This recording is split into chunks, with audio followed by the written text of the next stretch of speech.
सहना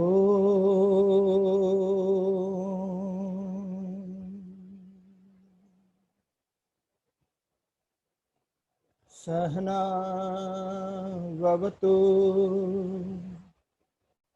सहनौ भुनक्तु सह वीर्यं करवावहै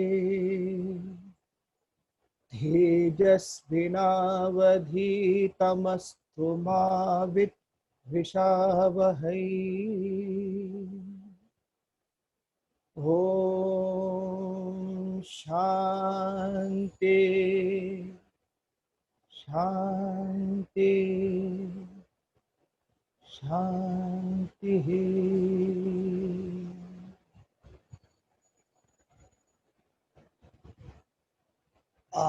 So we have started on the Bhagavad Gita, and the text Sahana Vavatu Sahanau Bhunaktu, you already have, I think so, the prayers with you. So I'll just touch upon it a little bit to explain a little bit about the prayer. Om Sahana Vavatu Sahanau Bhunaktu. So Om represents the supreme reality.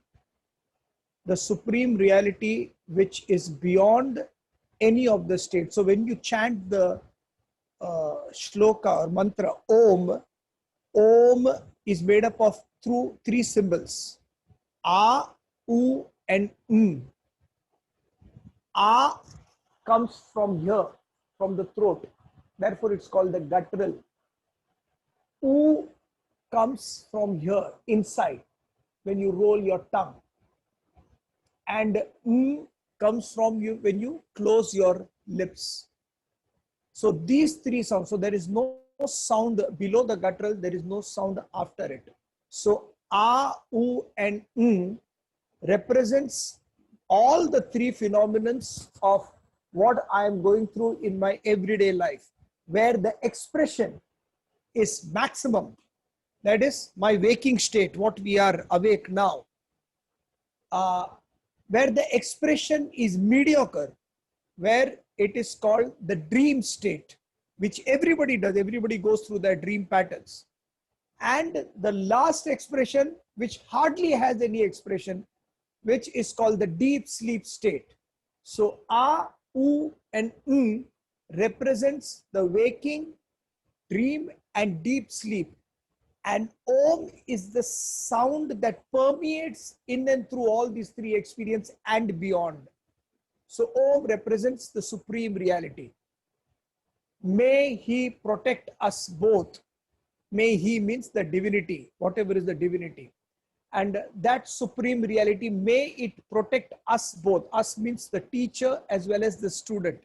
If you see, the teacher already has known the laws of nature, how the laws are operating, how the divine principle is operating. So he or she doesn't need any protection. But since they want to have that adherence of a charitable disposition with the student, they say, let that Almighty protect us both. Don't worry, I am also there with you. It's the same concept of Guru Gobind dono khade kaake lage pao, Balihari Guru aapne jin Gobind diyo mila. Whose feet should I touch? The Guru's or the teacher? And the student is thinking that I think I should touch the feet of the Guru, because of the Guru, I saw God. You will not even come into that Dharma Sankat, because before you even realize, the Guru himself will fall at the feet of God. So there won't be any confusion. So this is that kind of charitable disposition they are talking about. May He protect us both. May we enjoy together. Let us enjoy these sessions. It should not be one of those boring philosophical lectures, where this is this, this is that, this is the way you should live. It's all true. Everybody knows how to live their life.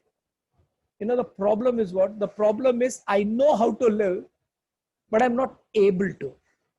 And why I'm not able to? There are dime a dozen reasons. One of the main reasons is I have very less tolerance on my own evolution. So we start taking a unit of measurement, a measuring cup, and start measuring how much I have evolved.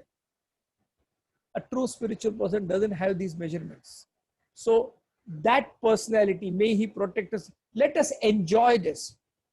I will give some examples, make you laugh, make you understand. You bring up something, you can ask some questions, and we'll have a good interactive session. So may He protect us both. Let us enjoy together. Let us exert together. It should not be like only enjoyment, fun. Ha, sun liya, I have heard it, and now it will be the next class. And now it will be without any exertion from the student. So as soon as the lecture starts, 5 minutes, 2 minutes before the lecture starts, the TV switches off.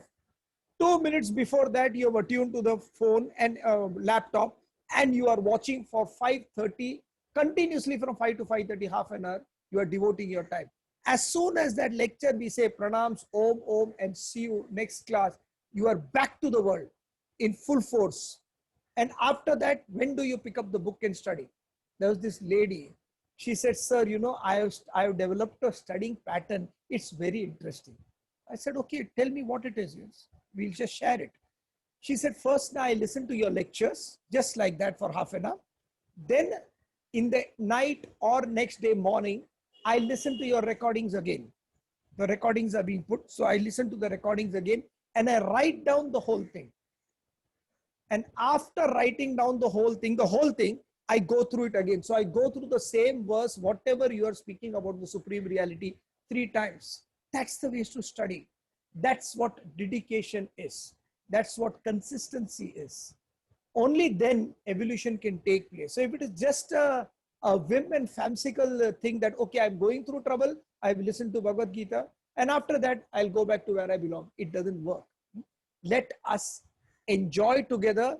Let us exert together. May our studies not become disputatious. May our studies become brilliant. Whatever we are studying, with enjoying as well as exertion, may it become so brilliant like the sun that I don't need any external help after this. The whole idea is we are looking out for gurus outside. They are there. They are very important. There is no dispute about that. These gurus, these teachers who take you to a higher state of evolution are there everywhere as triggers for your life. So they trigger your evolution. After that, you have to take to it. You can't stick to the guru. The guru is like a highway direction board which says Nasik is this way. Direction 250 kilometers is Nasik. From here to here is X amount of thing is Delhi. So it just shows the direction. That is the guru. Guru is showing the direction. Don't get stuck to the guru. You will not reach the destination. You understand? So may our studies become brilliant to a level where now I don't need any external factors to solve my problem. At the end of the day, it's your life, your family, your job, your recession, your goodness, your whatever it is, it's your life. And when you are down and out, there won't be anybody there to help you except your own self. You remember this. Nobody can pull you out. Teachers may talk, but they are not related to you. So they will say the eternal principles, but at the end of the day, when the real problem comes in your life, you have to pick yourself. That is the reason Krishna in Bhagavad Gita says, Uddhared Atma Atmana. We'll do that eventually. Pick up, lift yourself by yourself. There is no other help. So a time should come where my studies have become so brilliant, like the sun. When sun is there, there cannot be any darkness. Similarly, you become so knowledgeable that there cannot exist any ignorance in your wake. May our studies become brilliant. And then may we not be disputatious and end up in hating each other. Disputatious means discussion. I don't think I agree with this. Somebody asks me a question, you give me an answer, I give you an answer. I don't agree to. Fair enough, don't agree, it's okay. Why can't we live in a world, it's a heterogeneous variety of beings. Why can't we live in a world where we just have this simple formula? Let's agree to disagree. Why should everybody be wearing one cloth? Let everybody be different. It's okay. That's the beauty of the world. I want all roses only. You will not enjoy. I want all tulips at one color. You will not enjoy. It needs to be a variety, a segregation, a heterogeneity of beings. That's where the enjoyment. So if I see a difference in the other person, let's not fight over it. We may discuss logically. Great minds have ideas. Mediocre minds go through events. Small minds goes through individuals. So if you are fighting over an individual, that individual is right and wrong and that individual is great, or then you are of the lowest mind. If you are talking about events and trying to get over events, you are a mediocre mind. And if you are talking about this all is happening, but what is the way it's supposed to be? The next 50 years, children should have air to breathe. It doesn't matter whether I am there or not there, but the children should have cleaner air, cleaner. These are ideas. You fight for ideas. Let's not fight for small events or individuals. There can be discussions, and then after discussion, as I say, relax and leave it. My job is suggesting and leaving. That's it. So everybody's job, and I'm saying I'm talking about as an individual. Everybody's job should be the same. Let us not be disputatious. Let us not end up hating each other. Om Shanti, Shanti, Shanti. The first Shanti is the loudest. It is called Adi Daivikam. Just technicality. I know some words, so I'm throwing around. Okay. Second is mediocre Shanti, Adi Bhautikam. And the third is the very silent, small, literally like that. It is Adhyatmikam. Adi Daivikam is my own vasanas gurgling inside. I have to do this, I have to do this, I have to do this, I have to do this, coming on. Shanti, quiet. Whatever I have to do afterwards, let it. So it is also considered as a cosmic silence. In the literal sense, it is the vasanas. Adi Bhautik, the mediocre, is the environment.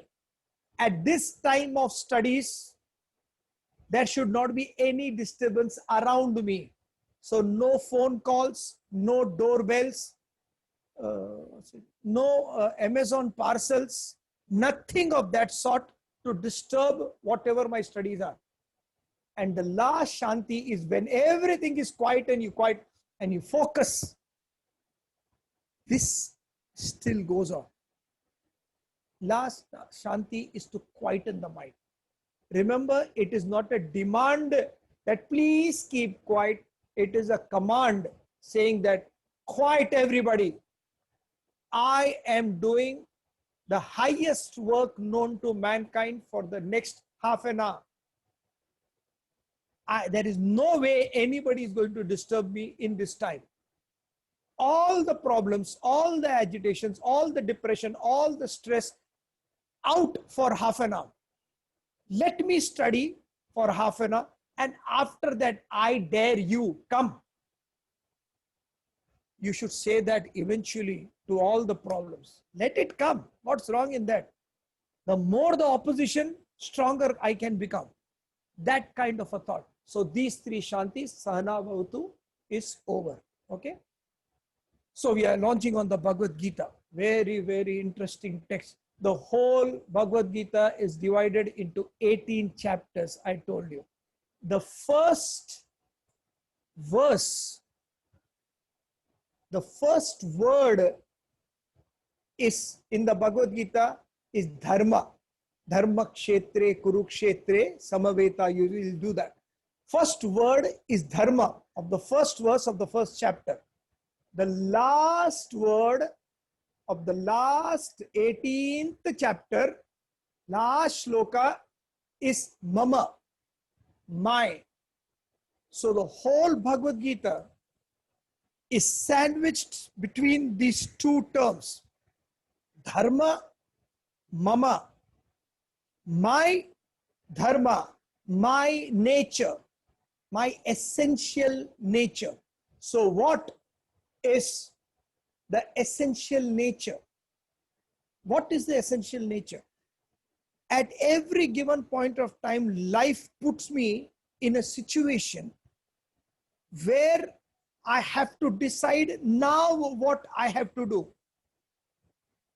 Correct? Everybody goes through this. It puts you on a fork point and says, should I do this or that? Should I take this road or that road? The higher road or the lower road? What road should I take which can be better for me as an individual? This concept is very important. What is my nature and what is my essential nature? Means, who am I? What am I supposed to do in this world? Like Einstein puts it beautifully. He says, if my life is an accident, then whole life, all the experience is nothing but an accident. And it will go the same way. But if there is a purpose in my life, then my whole life's mission is to only find out what that singular purpose is. And Ram Tirtha puts that purpose very beautifully. Your only mission in life is to be self-sufficient, self-poised, and self-pleased. Your only mission in life is to be self-sufficient, self-poised, and self-pleased.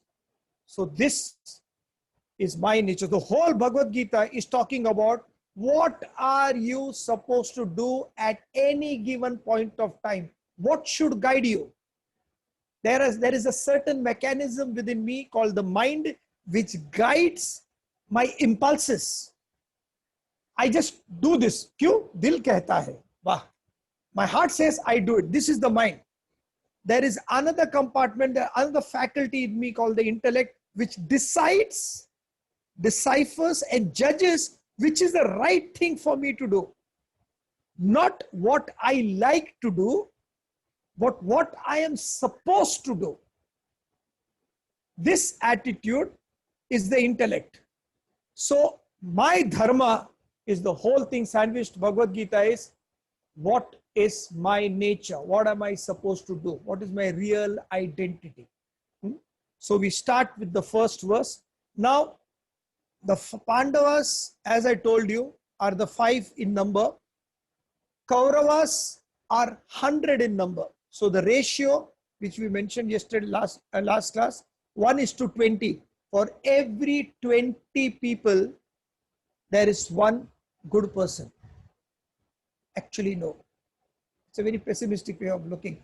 For every 20 bad thoughts in my head, I have one good thought.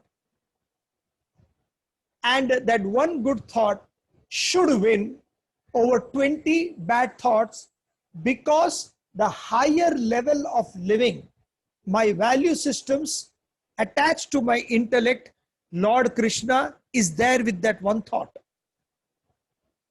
With that, we start. So the situation is set, war is set, Kaurava party is standing this side, Pandava party is standing this side, both are facing each other. In between, there is a no man's land. From there, they are ready to fight. Dhritarashtra, the blind king and the father of the Kauravas, is sitting in the palace, sitting, just enjoying the morning breeze.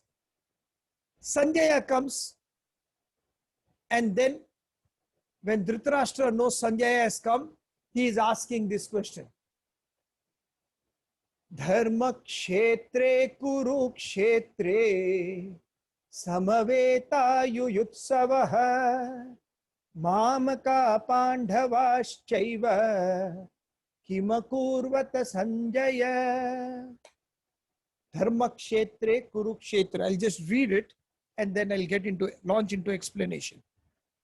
Dhritarashtra said, the blind king said, Dharma kshetra, assembled on the sacred field of Kurukshetra. There is a field called Kurukshetra. Assembled on the sacred field, desirous to fight. What did the sons of Pandu, that is my own brother and mine, do? O Sanjaya, Dharmakshetre Kurukshetre.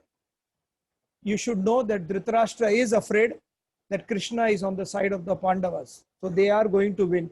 Therefore, he refused the Divya Drishti. I don't want to see this death of my own children. But he can hear. So he's asking, what's happening in the battlefield? Oh Sanjaya, let me know. This question forms the basis of the whole Bhagavad Gita. I don't have a temperament of hurrying my verses. My idea is to teach people and make them understand better. So we may go slow. So please bear with me. Dharmakshetre Kurukshetre. Dharmakshetra means the field where Dharma used to reign. Where Dharma used to be there right on top. How did it become Kurukshetra? How did it become to a level where everybody is fighting for every little morsel here and there? This Dharmakshetra, where everybody born, they knew what they had to do. A girl knew what she has to do when she goes and gets married. A man knew what he has to do when he's getting married. A sannyasi knew what he had to do when he's asked to give up everything. Each one had a designated duty and they were doing it beautifully. And throughout doing the beauty, they were always thinking, don't expect others to understand what you are going through. You just do your karma. What is your duty? You do. It is your duty, not your right. So when people fight, this is my right, they have no idea what they are talking about. You do your duty, everything is taken care of. In this Dharmakshetra, where 300, 400, 500, 1,000 years back, there was nothing in this country but Vedanta. India was rich. So many countries came and overran India to the condition where we are. But India was supremely rich. Therefore, people came and robbed a lot of things away. In this, so it's the Dharmakshetra, everybody knew what was it? My responsibility towards my wife, my responsibility towards my parents, my responsibility towards my children. We were not taught. There was not stress management seminar 60 years back. How to increase productivity. None of these concepts were there. It was not needed. All these piecemeal activities, all the thing was needed was every day the whole family will get up and they'll go to a particular room, which was a prayer room. A god's idol would have, some god's idol, doesn't matter, kept there. They would sit there and read one page of the Bhagavad Gita or the Ramayana or any such text. That's it. Every day morning, compulsory. And they'll try to live it to that principle. From that state of Dharmakshetra, how did I come to this level of Kurukshetra? There should not be any war. We should all live peacefully. In the world, what's it called? Nuclear disarmament. There should not be any war. War amongst countries, war in a country, war in a community. Now, between Pandava and Kauravas, war in a family, civil war. In a country is civil war, but in a family itself. So many brothers, all of them living together. Now there is a war there. That pains more than any other pain. Some country fighting a war somewhere is different. The pain is not that much for you because you're sitting here. But when the fight is in your own area, within your own self, within here of Pandavas and Kauravas, and Kauravas seems to be winning because the negatives have become more and more and more, and we have not nourished and nurtured the positive at all. How did Dharmakshetra become a Kurukshetra? 20 years back, every house had one TV. And everybody would sit and watch. So when the child would sit and watch a Cartoon Network, His father or mother would come and immediately they will take the remote and they will switch on to the channel and the child will be all right with it. Then the grandparents would come and suddenly they'll put some devotional channel, and these guys, the parents were all right with it. We were accommodating so much for everyone. Now every room, including some of the houses I've seen, kitchen and bathroom also have TV. This is one account, one bank account, joint account between husband and wife, and they used to share. This is my money, this is your money, never was there. Now people have, husband and wife for 20, 25, 30 years have different passwords, locking their own phone so that my husband doesn't see the message. What nonsense is going on? The identification is reduced to such an extent that we have become extremely selfish. Kurukshetra. I am not bothered about anything else now. I'm just bothered about economics. In this beautiful movie, I keep on recommending movies, so please you watch this. This movie is called Life is Beautiful. In this Life is Beautiful movie, there is a concept where everybody is sitting. It's about Hitler and what he did to the Jews. So they, all these great, at that time, before the war, all of them are sitting on the dining table and eating. These other people are, not the Hitler and all. And generally they are having a party and all. And one lady is praising Hitler's education. And she says, my God, you know, the children who are in 6th standard, what wonderful brains, what beautiful syllabus they have. And so difficult questions, you know. One of the questions is, see, our country is spending 1 lakh rupee, 10 lakh rupees to sustain lunatics. From the government coffers, we are paying 10 lakh rupees to lunatics. Then we are paying 5 lakh rupees to people who are apahiz, who are handicapped, who don't have hands or legs. Then we are giving some money, again 10 lakh rupees, to old age homes so that old people are taken care of. Then we are giving some money more, maybe 50 lakh money, to orphanages, so children, these children who don't have parents are taken care of. See how much wastage is there by the government. How beautiful it would be if all of these people are just eliminated. This is the question. And one man, actually the girl is sitting, the heroine is sitting, one man is who's going to get married to that girl. The man is saying, but it's an easy calculation. And he calculates. So in a year, if we are spending 10 lakh plus 5 lakh plus this plus that, so at the end we'll be saving at least 1 crore, 1.2 crores of rupees a year. Germany will, or some country will be saving if all of them are eliminated. And this lady principal says, yes, you are right, but you are a grown up. This math sum is given to children at the age of 6th standard. And the girl, the lady, the heroine, she just is stunned by the insensitivity of it. Dharmakshetre, if this whole clan is eliminated, kitna maja aayega na, hum log kitna sukhi rahenge na. What a thought. You eliminate everybody. Nobody is there. An eye for an eye makes the whole world blind. All the religion are teaching only this: be good to yourself, automatically we will be good to others. But if kachara is filled here, we will only spew kachara outside. Don't look outside. Just go on improving yourself.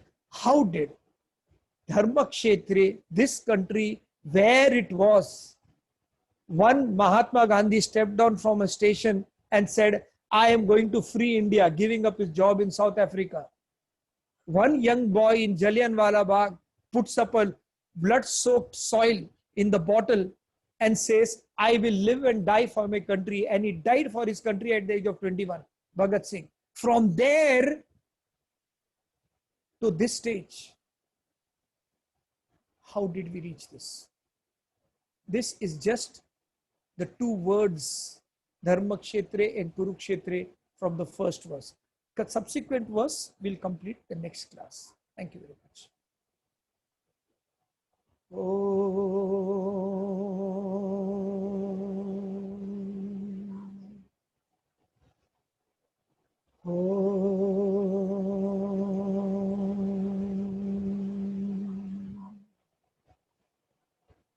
Hari